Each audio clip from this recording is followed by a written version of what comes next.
എല്ലാവർക്കും മറ്റൊരു ബ്ലോഗിലേക്ക് സ്വാഗതം. നമ്മളിപ്പോൾ ഉള്ളത് ഷാർജയില് റോള പാർക്കിനടുത്തുള്ള ടേസ്റ്റ് ഓഫ് മലബാർ എന്ന റെസ്റ്റോറൻറ്റിലാണ്. ഇവിടെ രാവിലെ വന്നു കഴിഞ്ഞാൽ നല്ല പഴങ്കഞ്ഞി കിട്ടും എന്ന് പറഞ്ഞു. അപ്പോൾ നമുക്ക് ഇന്ന് പഴങ്കഞ്ഞിയുടെ ടേസ്റ്റ് ഒന്ന് അറിഞ്ഞു നോക്കാം.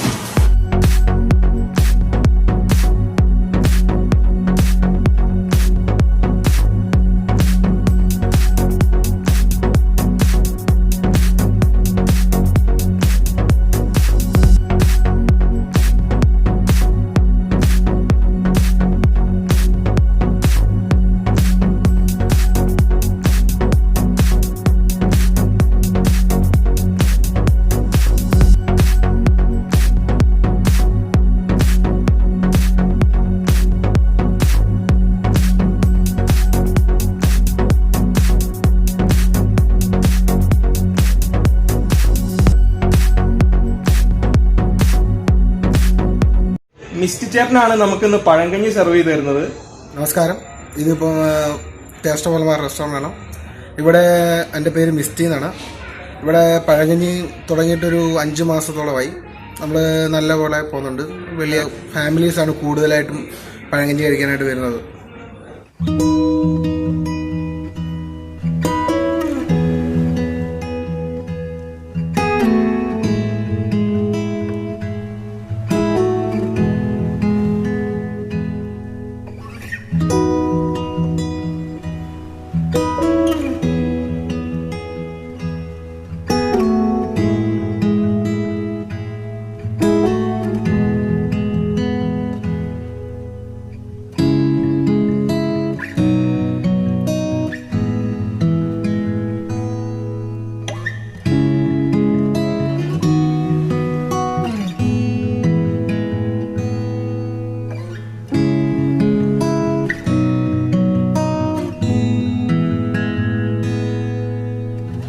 നമ്മുടെ പഴങ്കഞ്ഞി എത്തിയിട്ടുണ്ട്. പഴങ്കഞ്ഞിയിൽ നമുക്ക് കാണാൻ പറ്റും തൈര് ഒഴിച്ചിട്ടുണ്ട്, അതുപോലെ മീൻ കറി ഉണ്ട്, 2 മുളക് വെച്ചിട്ടുണ്ട്, പിന്നെ ഒരു ചുവന്നുള്ളി, അതുകൂടാതെ സൈഡ് ഡിഷായിട്ട് തീണ്ടാന്ന് പറഞ്ഞൊരു മീൻ ഫ്രൈ വെച്ചിട്ടുണ്ട്, ബീട്രൂട്ട് കറി, പിന്നെ പയറ് തോരൻ, ഒരു പുളിച്ചമ്മന്തിയിൽ ഇവര് മുളക് വറുത്തിട്ട് അതും ആഡ് ചെയ്തിട്ടുണ്ട്.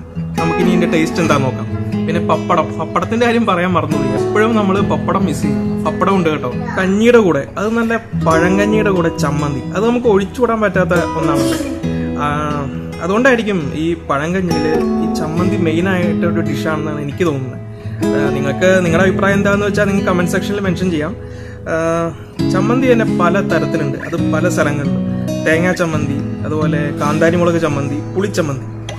പുളിച്ചമ്മന്തിയുടെ കാര്യം പറഞ്ഞപ്പോഴാണ്, നാട്ടിലൊക്കെ ചെന്ന് കഴിഞ്ഞാൽ എനിക്ക് കഞ്ഞി ഭയങ്കര ഇഷ്ടമാണ് കേട്ടോ. അമ്മ അതുപോലെ തന്നെ പുളിയും അതുപോലെ സവാള ചെറുതായിട്ട് അരിഞ്ഞ് പിന്നെ കുറച്ച് വെളിച്ചെണ്ണയൊക്കെ ആഡ് ചെയ്ത് നന്നായിട്ട് അങ്ങ് മിക്സ് ചെയ്ത് നല്ല സൂപ്പർ പുളിച്ചമ്മന്തി ഉണ്ടാക്കി തരും. അതിൻ്റെ ഒപ്പം പപ്പടം കുരുകുരാന്ന് അരിഞ്ഞിട്ട് മുളകൊക്കെ കൂട്ടി മിക്സ് ചെയ്തൊന്ന് വറുത്ത് തരും. അത് മാത്രം മതി കഞ്ഞി കുടിക്കാൻ. പഴങ്കഞ്ഞിയുടെ ഒപ്പം സെർവ് ചെയ്യുന്ന സൈഡ് ഡിഷസ് പല സ്ഥലങ്ങളിലും പലതായിരിക്കും കേട്ടോ. ചില സ്ഥലങ്ങളെ ഞാൻ കണ്ടിട്ടുണ്ട് പഴങ്കഞ്ഞിയുടെ ഒപ്പം ഒഴിക്കുന്ന കട്ട തൈരിന് പകരം കാച്ചിയ മോരൊഴിക്കുന്നത് കണ്ടിട്ടുണ്ട്. അപ്പോൾ നമുക്കിനി കഴിച്ചു തുടങ്ങാം. എല്ലാ കറികളും കൂടി കൂട്ടി കുഴച്ചിട്ട് വേണം പഴങ്കഞ്ഞി കഴിക്കാൻ. അപ്പോഴാണ് അതിൻ്റെ ഒരു ടേസ്റ്റ് ശരിയും കിട്ടുള്ളൂ. പഴങ്കഞ്ഞിയുടെ കൂടെയുള്ള കപ്പയും പിന്നെ തൈരും മീൻകറിയും നന്നായിട്ട് അങ്ങ് മിക്സ് ചെയ്യണം. റെസ്റ്റോറൻറ്റിൽ ചിലപ്പോൾ പഴങ്കഞ്ഞി കോരി കുടിക്കാൻ സ്പൂണൊക്കെ കൊണ്ടുതരും. അതൊക്കെ അവിടെ ഇരിക്കട്ടെ, നമുക്ക് നമ്മുടെ നാടൻ രീതിയിൽ കൈകൊണ്ട് പഴങ്കഞ്ഞി കൂട്ടിക്കുഴിച്ച് കഴിക്കുന്ന ഒരു സുഖമുണ്ടല്ലോ, അതൊന്ന് വേറെ തന്നെ.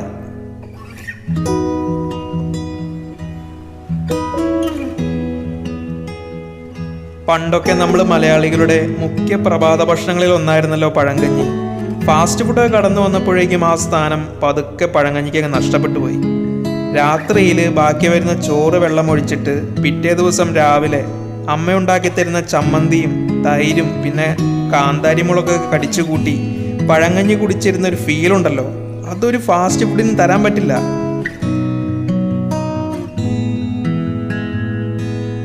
പഴങ്കഞ്ഞിയിലെ മീൻകറിയുടെ ചെറിയൊരു എരിവും അതുപോലെ തൈരിൻ്റെ പുളി പിന്നെ ചമ്മന്തിയുടെ ചെറിയൊരു എരിവും അടിപൊളി. ഒരു ചെറിയ മുളകൊക്കെ അങ്ങ് കടിച്ച് നമുക്ക് പഴങ്കഞ്ഞി കുടിക്കാം.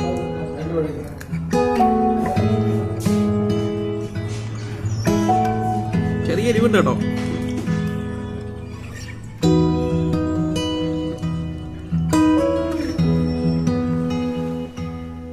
എൻ്റെ അമ്മാമ്മ പറയാറുണ്ട്, അമ്മാമ്മയുടെയൊക്കെ ചെറുപ്പകാലത്ത് അന്നൊക്കെ വളരെ ദാരിദ്ര്യവും ബുദ്ധിമുട്ടൊക്കെ ആയിരുന്നല്ലോ. ഓണത്തിനൊക്കെ ആയിരിക്കും കുറേ കറികളൊക്കെ കൂട്ടി നല്ലൊരു സദ്യ ഉണ്ണുന്നത്. സദ്യ കഴിഞ്ഞ് ബാക്കി വരുന്ന കറികളൊക്കെ മൺചട്ടിയിലിട്ട് അടച്ചു വയ്ക്കും. പിറ്റേ ദിവസം ആവുമ്പോഴേക്കും കറികളിലൊക്കെ ചെറിയ കെമിക്കൽ റിയാക്ഷൻസ് ഒക്കെ നടന്നിട്ടുണ്ടാവും. ഈ കറി പഴങ്കഞ്ഞിയുടെ കൂടെ കൂട്ടി കഴിയും. വളരെ പോഷക ഗുണങ്ങൾ നിറഞ്ഞ ഒരു വിഭവമായിട്ടാണ് അന്നത്തെ കാലത്ത് പഴങ്കഞ്ഞീനെ ആൾക്കാർ കണ്ടിരുന്നത്. ഇനി നമുക്ക് ആ വറുത്ത മീനൊന്നെടുത്ത് ടേസ്റ്റ് ചെയ്ത് നോക്കാം. തീണ്ടാന്ന് പറഞ്ഞിട്ടൊരു മീനാണ്.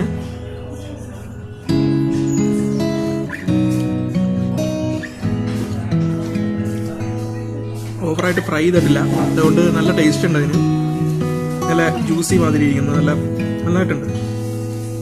നമുക്ക് പപ്പടവും കൂടി എടുക്കാം. നന്നായിട്ട് മിക്സ് ചെയ്ത് പഴങ്കഞ്ഞിയോടൊപ്പം പപ്പടം കൂടി നമുക്ക് കഴിക്കാം.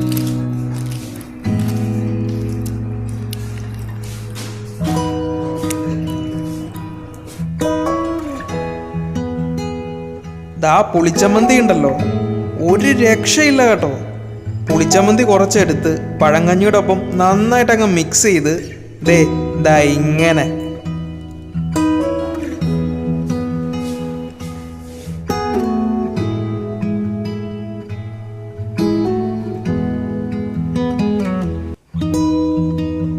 കാലം എത്ര കടന്നുപോയാലും പഴങ്കഞ്ഞിയുടെ നന്മയും രുചിയും നമ്മുടെ മനസ്സിൽ നിന്നും നാവിൽ നിന്നും ഒരിക്കലും മാഞ്ഞു പോവുകയില്ല.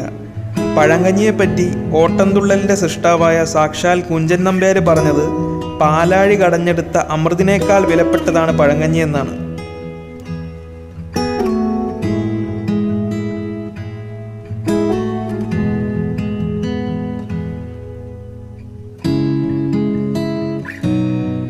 ടേസ്റ്റ് ഓഫ് മലബാർ റെസ്റ്റോറൻറ്റിൻ്റെ കിച്ചണിലാണ്. രാവിലെ വന്നപ്പോൾ പഴങ്കഞ്ഞി കുടിക്കുന്ന സമയത്ത് ഇവിടെ നല്ല തിരക്കായിരുന്നു കിച്ചണിൽ.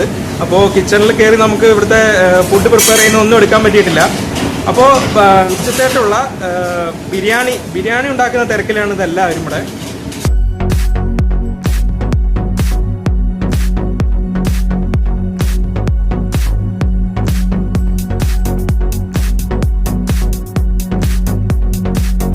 അതുപോലെ തന്നെ ഉച്ചത്തെ പാർസലിന് വേണ്ടിയിട്ടുള്ളത് നേരത്തെ തന്നെ ഇവിടെ ഒരുക്കി വെച്ചിരിക്കുകയാണ്.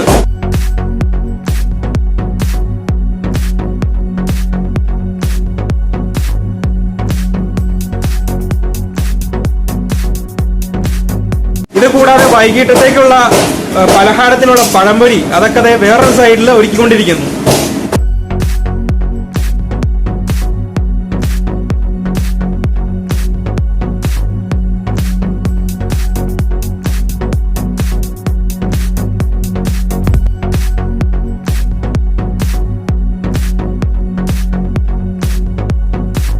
നമ്മളിപ്പോൾ പഴങ്കഞ്ഞി കുടിച്ചു കഴിഞ്ഞ് ഷാർജയിൽ നിന്ന് ദുബായിലേക്ക് പോവുകയാണ്. അവിടെ പഴങ്കഞ്ഞിക്ക് ചാർജ് ചെയ്യുന്നത് 8 ദിർഹംസാണ് കേട്ടോ. പഴങ്കഞ്ഞി കൂടാതെ അവിടെ ചട്ടിച്ചോറ്, അങ്ങനെ കിഴി പൊറോട്ട, അങ്ങനെയുള്ള വെറൈറ്റി ഡിഷസ് ഒക്കെ അവിടെ ഉണ്ട്. നിങ്ങൾക്ക് ഈ വീഡിയോ ഇഷ്ടമായെങ്കിൽ തീർച്ചയായിട്ടും ലൈക്ക് ചെയ്യുക, അതുപോലെ കമൻറ്റ് ചെയ്യുക, ഷെയർ ചെയ്യുക. ചാനൽ ആദ്യമായിട്ടാണ് കാണുന്നതെങ്കിൽ സബ്സ്ക്രൈബ് ചെയ്യാനും കൂടി മറക്കരുത്. അടുത്തൊരു വീഡിയോയുമായി നമുക്ക് വീണ്ടും കാണാം. ബൈ.